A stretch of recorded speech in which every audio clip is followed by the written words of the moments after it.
Hello बच्चों, let's read the question. Which of the following is like state function?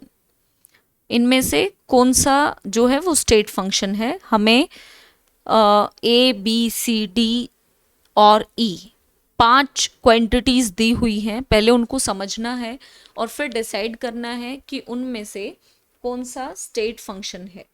So one by one इनको हम discuss कर लेते हैं.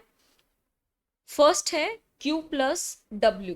सो Q प्लस W क्या होगा? According to first law of thermodynamics Q plus W is equal to delta U, या इसको आप डेल्टा E भी लिख सकते हैं. Means change in internal energy. तो इंटरनल एनर्जी जो है वो एक स्टेट फंक्शन है, क्योंकि वो सिर्फ हमने ए से बी तक पहुंचना है, initial state to final state. सिर्फ इनकी वैल्यूज पे डिपेंड करती है, कैसे पहुंचना है उस पाथ पर डिपेंड नहीं करती. तो जो ए है वो क्या है? वो एक स्टेट फंक्शन है, राइट? ये क्लियर हो जाता है. उसके बाद आता है बी. बी में क्या दिया हुआ है? क्यू दिया हुआ है. और क्यू क्या है? क्यू जो है वो हीट को रिप्रेजेंट करता है. मान लीजिए हमें कोई प्रोसेस करवानी है और उसको करवाने के दो रास्ते हैं. हम ऐसे जा सकते हैं, या तो डायरेक्ट, या इस तरीके से जा सकते हैं.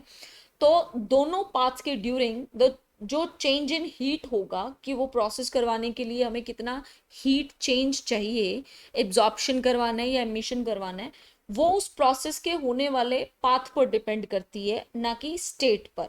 तो जो हीट है वो कैसा फंक्शन है? पाथ फंक्शन है. तो उसको हम स्टेट में नहीं डाल सकते. उसके बाद जो बी हुआ अपना, वो कैसा फंक्शन हुआ? पाथ. फिर हम डिस्कस करते हैं सी को, दैट इज डब्ल्यू. मान लीजिए हमें कोई काम करवाना है, वर्क डन है ये. तो सीढ़ियों से जाना है, फर्स्ट फ्लोर से सेकंड फ्लोर पे जाना है, तो या तो हम सीढ़ियों से जा सकते हैं या फिर हम लिफ्ट से जा सकते हैं. तो अगर हम लिफ्ट से जाएंगे तो वर्क डन कम करवाना पड़ेगा, सीढ़ियों से जाएंगे वर्क डन ज्यादा करवाना पड़ेगा. तो ऑफ कोर्स ये भी किस पे डिपेंड कर रहा है? पाथ पर डिपेंड कर रहा है, राइट? तो जो सी है वो भी क्या हुआ? वो एक पाथ फंक्शन हुआ, स्टेट फंक्शन नहीं है. तो ये अब हम डिस्कस करेंगे डी को. डी जो है वो क्या कहता है? Heat in isobaric process. और आइसोबारिक प्रोसेस हम किसको कहते हैं?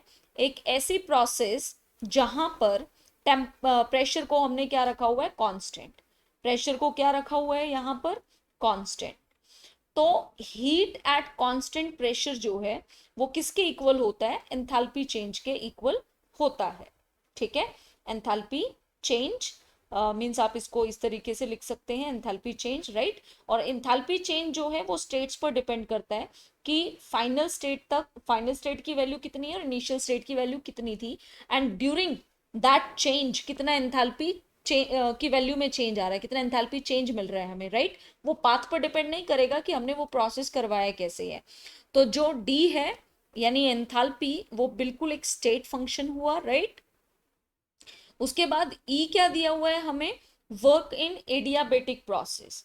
तो फर्स्ट ऑफ ऑल तो हमें एडियाबेटिक का मीनिंग पता होना चाहिए. एडियाबेटिक प्रोसेस कौन सी होती है? जहां पर हीट जो है वो कांस्टेंट रहती है, नो हीट चेंज. तो अगर इसको मैं फर्स्ट लॉ ऑफ थर्मोडायनामिक्स में अप्लाई करती हूँ, right, Q plus W is equal to delta you.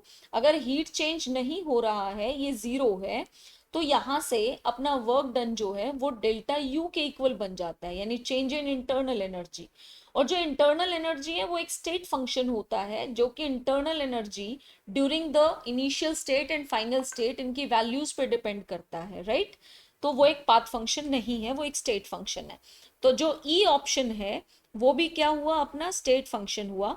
तो यहां से हमें क्या समझ में आ रहा है कि जो ए है और डी है और ई है वो अपने स्टेट फंक्शंस हैं, और बाकी जो दिए हुए हैं वो क्या है? पाथ फंक्शन है. तो जो अपना करेक्ट ऑप्शन है इसमें वो क्या हो जाएगा? Option number 3. उसी में हमें ए डी और ई दिए हुए हैं, so option 3 is correct. I hope you understood. Will best of luck.